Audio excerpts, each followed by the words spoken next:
ఒక మహోన్నత వ్యక్తి రామోజీరావు గారి సంస్కరణ సభకి నన్ను ఆహ్వానించినటువంటి గౌరవనీయులు చంద్రబాబు నాయుడు గారు, పవన్ కళ్యాణ్ గారికి నా హృదయపూర్వక కృతజ్ఞతలు తెలుపుకుంటున్నాను.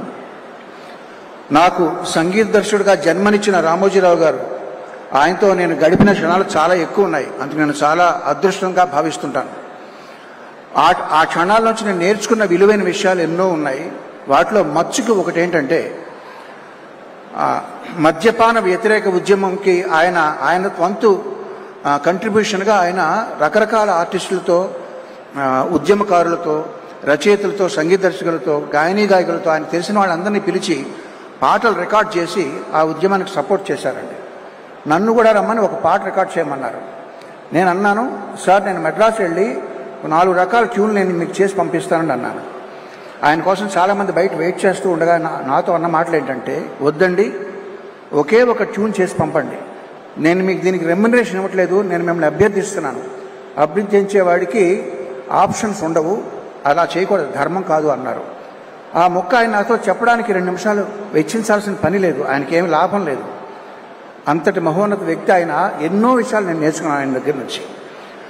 ఆయన మీద బురద చల్లాలని ప్రయత్నిస్తే అది నడినెత్తి ఉన్న సూర్యుడి మీద రాయి విసరడం లాంటిది. బతికితే ఒక్కరోజైనా రామోజీరావు గారిలా బతకాలని నేను ఒక సభలో అన్నాను. ఇప్పుడు అనేది ఏంటంటే, మరణించినా ఆయనలాగే మరణించాలి. ఎందుకంటే కురుక్షేత్ర సంగ్రామంలో భీష్ముడు తన మరణాన్ని, తన మృత్యుని ఆపి ఉత్తరాయణం వచ్చే వరకు కూడా దాన్ని నిగ్రహించి ఆపారు. ఆయనే ఆపారు ఆయన. అదేవిధంగా తను ఎంతో ప్రేమించే ఆంధ్రప్రదేశ్ కబంధ హస్తాల్లోంచి బయటపడడం ఆయన కళ్ళారా చూసి అప్పుడు నిష్క్రమించారు. అంచేత మరణించినా ఆయనలాగే మరణించాలి. ఆయన ఫోటో మా పూజ గదిలో ఉంటుందండి. ఎందుకంటే ఆయన దేవుణ్ణి నమ్మరు. దేవుణ్ణి నమ్మని రామోజీరావు గారి ఫోటో దేవుడు ఉండాల్సిన చోట మా ఇంట్లో ఉంటుంది.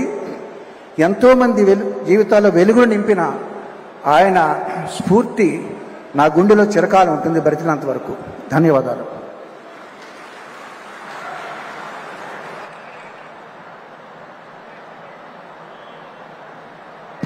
Thank you very much Keeravani గారు. ఇక అలాగే రూట్స్, మన పునాదుల్ని ఎప్పుడూ మర్చిపోకూడదు, ఎంత ఎత్తుకి ఎదిగినా అంటారు.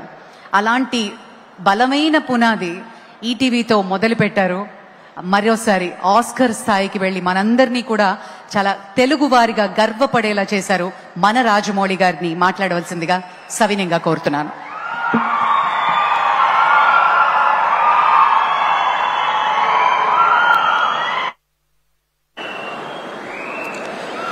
అందరికీ నమస్కారం అండి. రామోజీరావు గారు ఎన్ని శిఖరాలు అధిరోహించారు, ఆయన అధిరోహించడమే కాకుండా ఆయనతో పాటు ఎంతమందిని చేతులు పట్టుకుని ముందుకు తీసుకెళ్లారు, పైకి తీసుకెళ్లారు, రాష్ట్ర ప్రజల కోసం ఎంత చేశారు అన్నది ఇప్పటివరకు నా ముందు మాట్లాడిన వక్తలందరూ చెప్పారు. ఆడియో వీడియో విజువల్లో కూడా చూసాం, తర్వాత కూడా ఇంకా చెప్పబోతారు. అంతకన్నా నేను ఎక్కువ చెప్పగలను అనుకోవట్లేదండి, అంత సాహసం చేయట్లేదు. ఒకటే అడుగుతున్నా అండి, అంత చేసిన రామోజీరావు గారికి మనం తిరిగి ఏం చేయగలం? 100% అండి. ఆంధ్రప్రదేశ్ రాష్ట్ర ప్రభుత్వాన్ని, తెలంగాణ రాష్ట్ర ప్రభుత్వాన్ని, కేంద్ర ప్రభుత్వాన్ని కూడా రిక్వెస్ట్ చేస్తున్నాను ఈ వేదిక మీద నుంచి, రామోజీరావు గారికి భారతరత్న ప్రదానం చేయడం సముచితం, సబబు. నమస్కారం అండి. Thank you.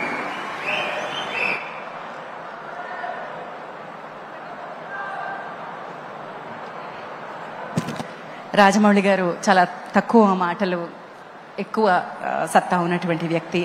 సేమ్ రామోజీరావు గారి ప్రిన్సిపల్ కూడా అదే.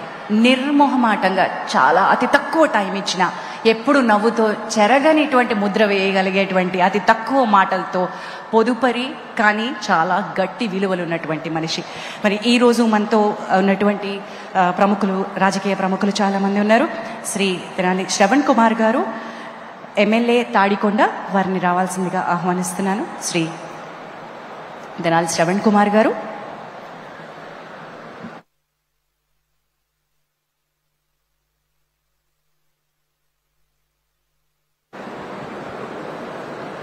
సభకు నమస్కారం. అక్షర